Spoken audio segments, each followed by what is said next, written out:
Bonjour, namasté. Il est 7h10 du matin, je n'ai pas encore pratiqué de la journée et j'avais envie de faire une routine matinale, donc ça va vraiment être ce que je fais pratiquement tous les matins. Des choses hyper simples, pas besoin d'accessoires, vraiment réveiller les parties du corps.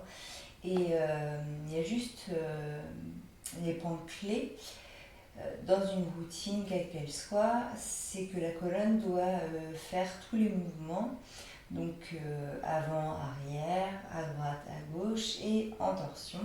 Donc voilà, pour que ce soit efficace, une routine doit comporter ces 5 éléments concernant la colonne vertébrale.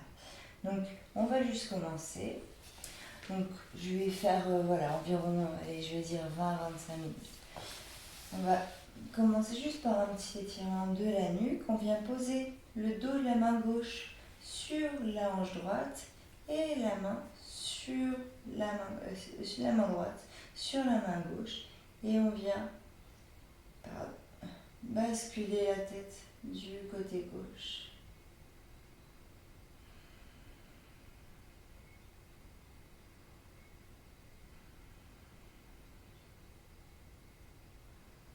Et chaque inspire, essayez de relâcher bien la nuque. Une dernière inspire.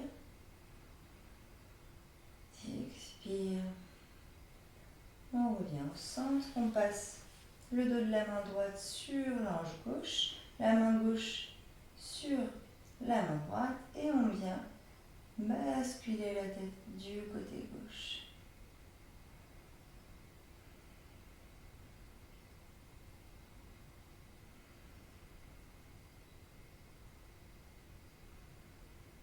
Inspire, on essaie d'allonger les cervicales, la nuque, ça fait du bien. Dernière expire. Et on revient. Donc juste on va faire 4 fois. Inspire, les bras vers les oreilles et expire, on relâche. Inspire, épaules vers les oreilles et expire, on relâche. Inspire et expire. Inspire et expire. Et on va passer à 4 pattes. Donc, toujours les mains bien ancrées dans le sol. En dessous des épaules, les poignets sous les épaules, les genoux sous les hanches. On prend une inspire sur place, expire, on pose dans les mains.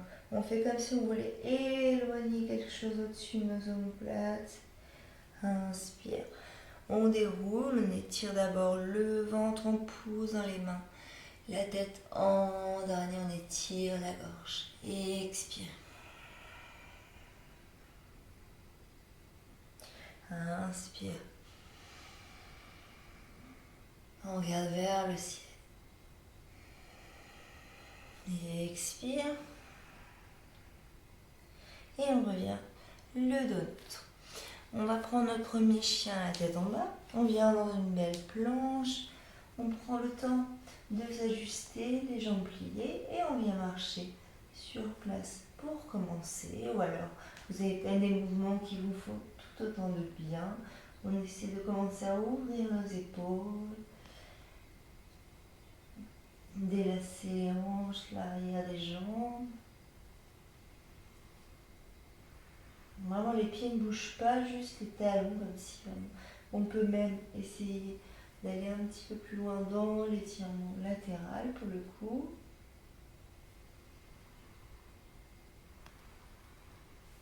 Et on reste juste 3 respirations dans un chien tête en bas, immobile.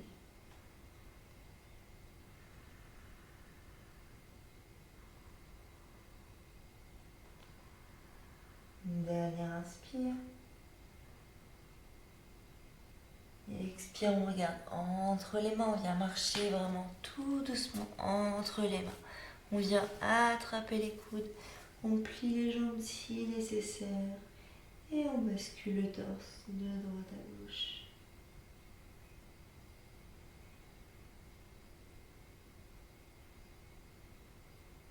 Détendre une jambe après l'autre.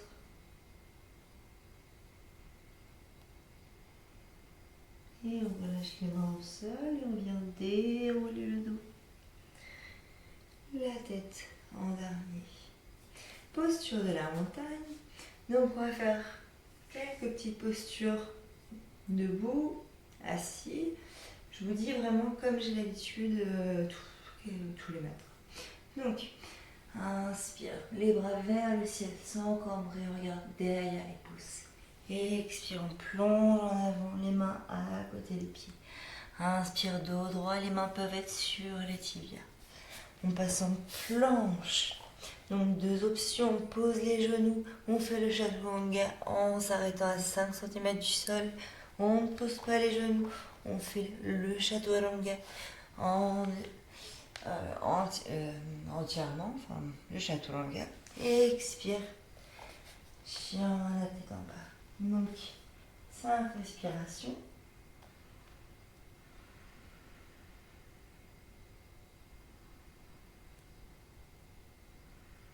Chaque inspire, vraiment pousse dans les mains fort, fort, fort.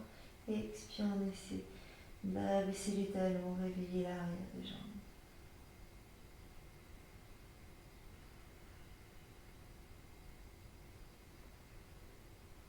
Dernière inspire. Sur l'expire, on garde entre les mains. Et cette fois-ci, on vient avancer la jambe droite, le pied droit entre les mains.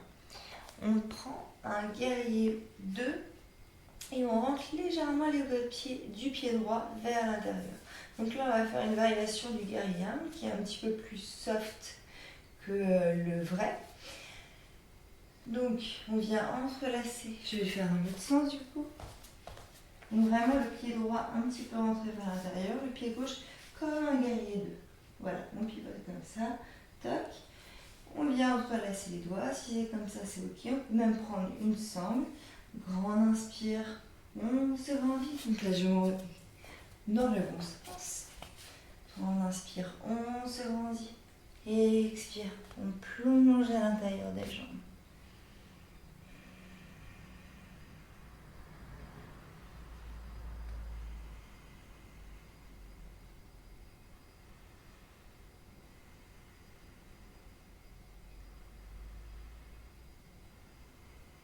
Je vous ai pas dit, mais c'est 5 respirations. Dernière inspire. Et expire, on pose les mains au sol. Inspire, on passe en planche. Alors j'aime bien faire ça, Ashtanga Namaskara.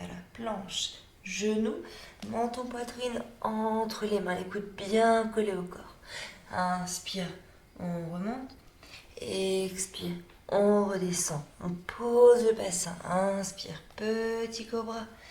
Expire, chien, la tête en bas.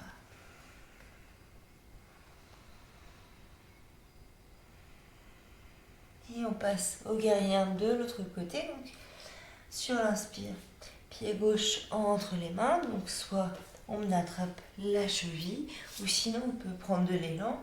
Pied gauche entre les mains, on garde vraiment entre les mains. Hop, et on essaie de prendre de l'élan et de viser le talon d'abord, à l'avant du tapis. Hop, on va faire ça comme ça. Donc pareil, même alignement, veillez à laisser de la place à vos hanches, une ligne entre le pied gauche et le pied droit pour une bonne stabilité. Grande inspire, on ouvre le cœur et sur l'expire, on descend à l'intérieur. On sent l'étirement de l'adducteur droit et de la hanche gauche.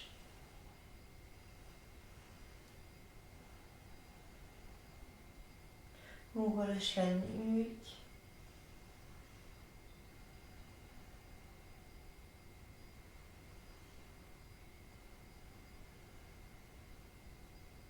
Dernière inspire. Expire. Inspire, on remonte tranquillement. Et on vient à l'avant du tapis. Donc un petit vinyasa pour passer. J'aime bien le vinyasa parce que c'est tonique et du coup ça réveille. Donc pour l'avant-dernière posture debout, inspire et expire. Les mains à côté des pieds. Inspire, dos droit. On passe en planche, chaturanga selon ce que vous voulez. Inspire. Oh, Ultra Mukha. Et expire, Adho Mukha. Le prier droit à l'avant du tapis, pied gauche parallèle au bord externe, Parshvakonasana, une variation. Donc le matin, moi perso, là c'est un petit peu, voilà, j'ai pas envie, j'ai envie que ce soit juste je vais dire, utile, enfin pas utile, mais voilà, efficace. Plus simple et efficace. Donc, Parshvakonasana, on ouvre bien la hanche gauche, on pose l'avant-bras droit sur la cuisse droite, on veille à ce que le genou ne dépasse pas la cheville. Et sur une inspire, on vient étirer le bras gauche, le bras bien tendu au-dessus de l'oreille. Donc veillez à ne pas casser la nuque. Et chaque inspire, on pousse dans le bord externe du pied gauche et on regarde vers le majeur de la main gauche. Et comme cette petite main imaginaire, vous tirez la main. Inspire, on se grandit. On ouvre le côté gauche. Et expire, on essaie de descendre peut-être un petit peu plus dans sa hanche. Dernière inspire. Et expire, on regarde au sol, sans vinyasa. On passe de l'autre côté. Donc, quand je veux dire pied gauche à son côté gauche, donc il y a le côté, pied gauche, pied droit à droite. C'est simple. Je sais que c'est compliqué à comprendre pour pas mal d'élèves. Ça donne de la place à vos hanches, une fois de plus. Donc, les fondations du guerrier 2, on entrelace les doigts dans le dos. Inspire. On ouvre le cœur et expire. On plonge entre les... Non, je donc, pied gauche, bras gauche sur la cuisse gauche. On ouvre tout le côté droit. Inspire. Et on regarde le majeur de la main droite. Chaque inspire, la petite main qui tire au pouls dans le bras externe du pied droit. Et expire.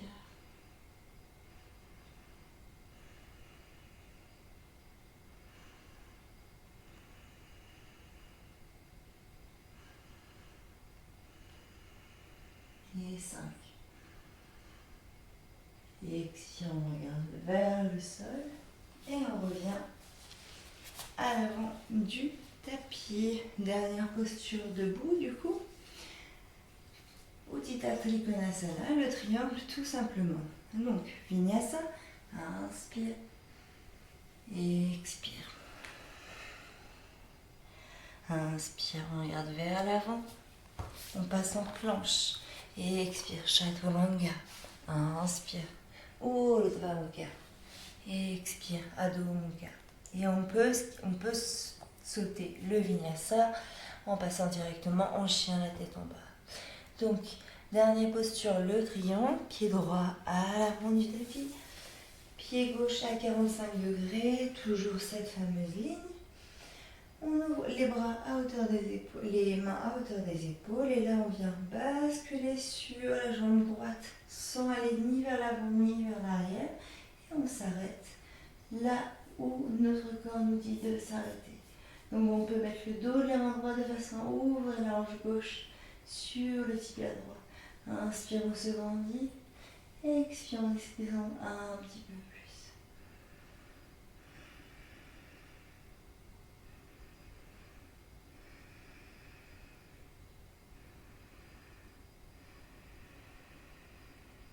Dernière inspire. Et expire, on regarde vers le pied droit. Inspire, on se redresse. On passe de l'autre côté en pivotant pour que ce soit quand même pas trop fatigant. Inspire. Et expire la petite main imaginaire. Cette fois-ci, on va sur la jambe gauche. Inspire, on étire le bas droit vers le ciel. Et expire, on descend sur la jambe gauche. Les deux jambes sont tendues, les pieds bien ancrés dans le sol.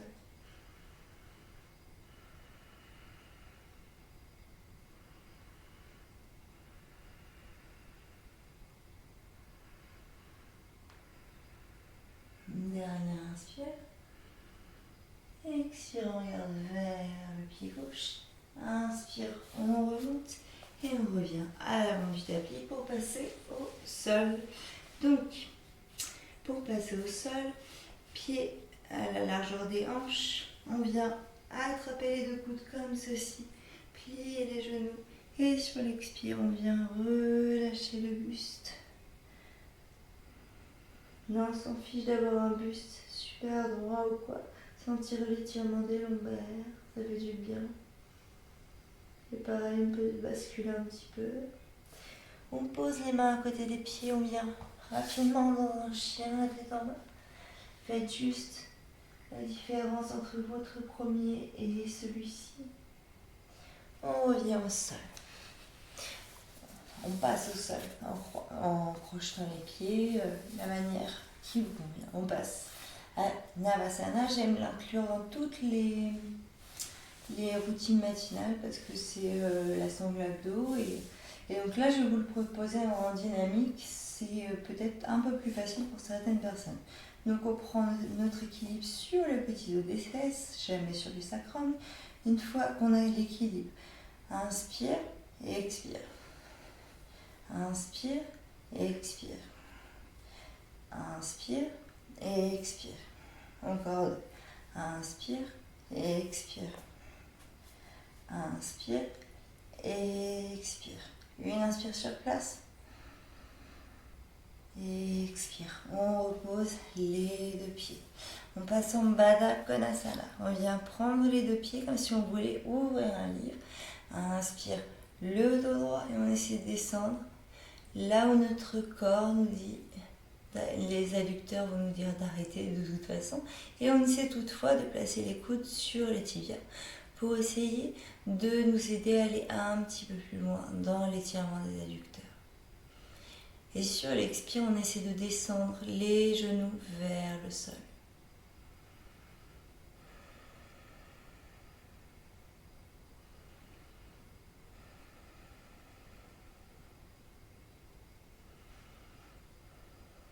Dernier inspire. Et expire. On va passer à une torsion toute simple. Donc la jambe droite tendue. Non, on va commencer. C'est comme ça du coup. La jambe gauche tendue. Le pied droit qui vient à l'extérieur du genou gauche. Soit on attrape le bras comme ceci, la main droite en tuteur, on regarde vers l'arrière. Soit on arrive à caler le coude du côté du genou droit. Dans ce cas-là, inspire, on se redresse et expire, on regarde vers l'arrière. Et on s'aide du coude du bras pour essayer de pivoter un tout petit peu plus sur chaque expire.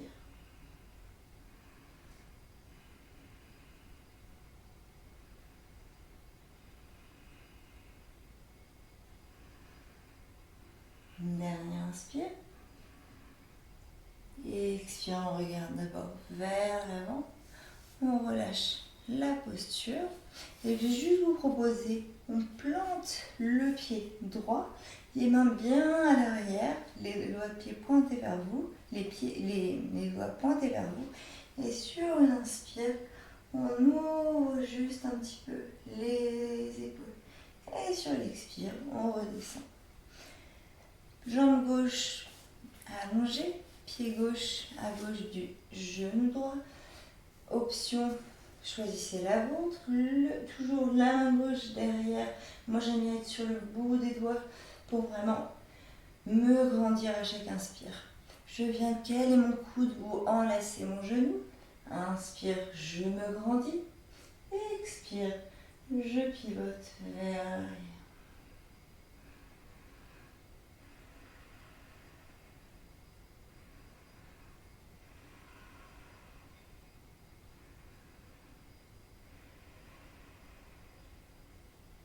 Dernier inspire. Et expire. Je retourne vers l'avant. Je relâche la posture. Et je viens en Paschimottanasana. On vient, moi personnellement le matin, voilà, je vais vraiment dans la douceur. Donc je viens attraper le bord externe de mes pieds, jambes pliées, peu importe. Et tout simplement, Essayez de trouver la connexion ventre-cuisse et relâchez complètement.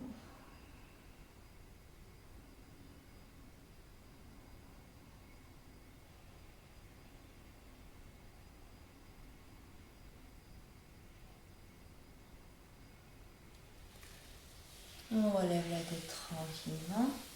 Et cette fois-ci, on va passer au sol sur le ventre pour une variation de la sauterelle, Shalabhasana. Les grands dorsaux étant importants, il faut les travailler quotidiennement selon moi. Bon, vu mon job aussi, c'est important. Enfin bref, c'est important pour tout le monde. Je viens entrelacer les doigts dans le dos et sur une inspire, je lève le plus possible les jambes et le sternum. Les jambes, moi je pointe les pieds pour m'aider à tenir. 5 respirations. 2, 3, 4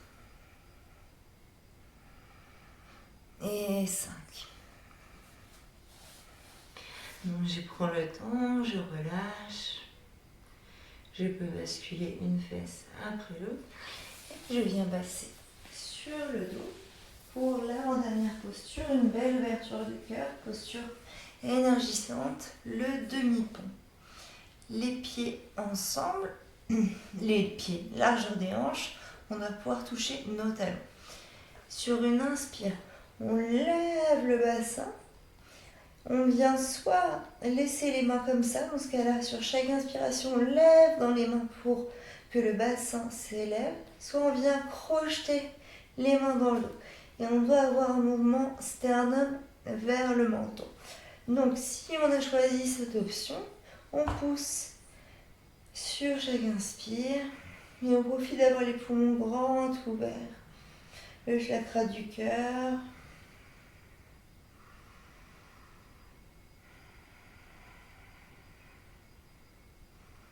Et surtout les pieds bien ancrés, les pieds ne partent pas en canard.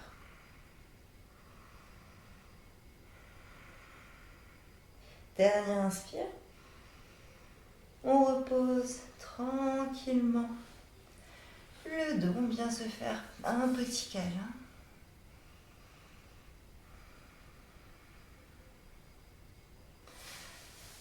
Et là, donc, 2 options. Soit vous faites une partie, la chandelle, la séquence finale, et voilà. Si vous n'avez pas le temps, vous passez directement à un Shavasana.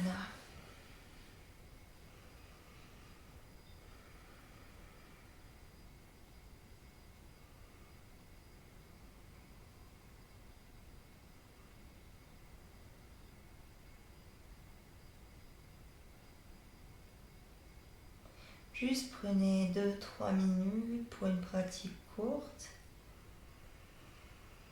Inspirez le bien, expirez tous les négatifs. Et relâchez quand même le corps au sol, juste quelques instants.